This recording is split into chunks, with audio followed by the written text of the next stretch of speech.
அஸ்ஸலாமு அலைக்கும். இன்றைக்கி நாம் எதை பற்றி பார்க்க போகிறோம் அப்படின்னா, அதிகாரிகளை விட்டு அச்சம் நீங்கிறதுக்கு நாம் என்ன செய்யணும் அப்படிங்கிறத பற்றி பார்க்க போகிறோம். அதாவது இப்போ நாம் ஒரு இடத்துல வேலை செஞ்சுக்கிட்டு இருக்கோம்.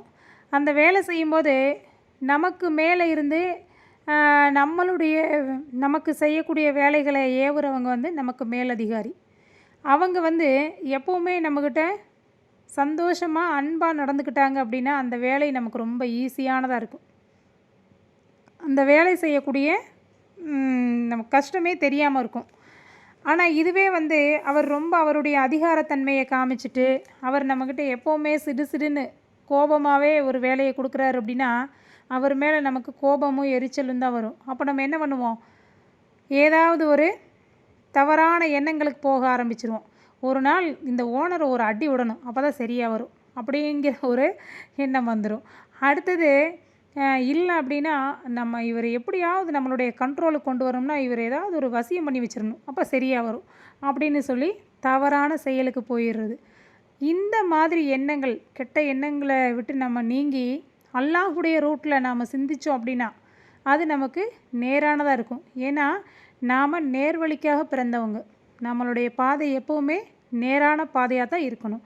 அப்போது அது என்ன பாதை அப்படின்னா, திருக்குர்ஆனில் அல்லாஹ் தஆலா எல்லா விஷயத்துக்குமே நமக்கு வழிகாட்டியிருக்கான். அதில் நமக்கு நம்மளுடைய மேலதிகாரி எப்படி நடந்துக்கணும், அவர் நம்மக்கிட்ட சந்தோஷமாக நடந்துக்கணும், அன்பாக நடந்துக்கணும் அப்படின்னா கூட அதற்கும் சில வசனத்தை அல்லாஹ் நமக்கு இறக்கியிருக்கிறான். அந்த வசனங்களை நாம் ஓதும்போது நம்ம மனசில் நியத் வச்சு ஓதணும். இவர் நம்மக்கிட்ட எப்போவுமே சந்தோஷமாக பிரியமாக இருக்கணும், நம்ம மேலே நம்மளுடைய ஓனர் நம்மக்கிட்ட எப்போவுமே அன்பாக நடந்துக்கணும் அப்படின்னு சொல்லி நாம் என்ன பண்ணணும், நியத் வச்சு ஓதணும். அப்படின்னா இன்ஷா அல்லாஹ் அல்லாஹ் நாடினால் அது கண்டிப்பாக நிறைவேறும். ஏன்னா குர்ஆனுடைய வசனங்களில் நாம் சந்தேகத்திற்கிடமானது எதுவுமே இல்லை. அதனால் அந்த வசனம் என்னங்கிறத இப்போ நாம் பார்த்துருவோம்.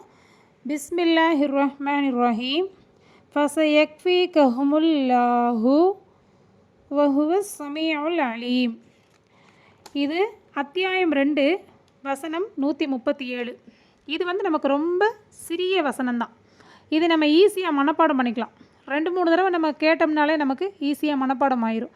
அதனால் நம்ம தவறான ரூட்டில் இனிமேல் சிந்தித்து நம்மளுடைய மேலதிகாரிகளை நம்ம வசப்படுத்துகிறத விட்டுட்டு இந்த மாதிரியான நல்ல வழியில் அவங்கள நமக்கு ஏற்றவங்களாக மாற்றுறது ரொம்ப ஈஸியான முறை.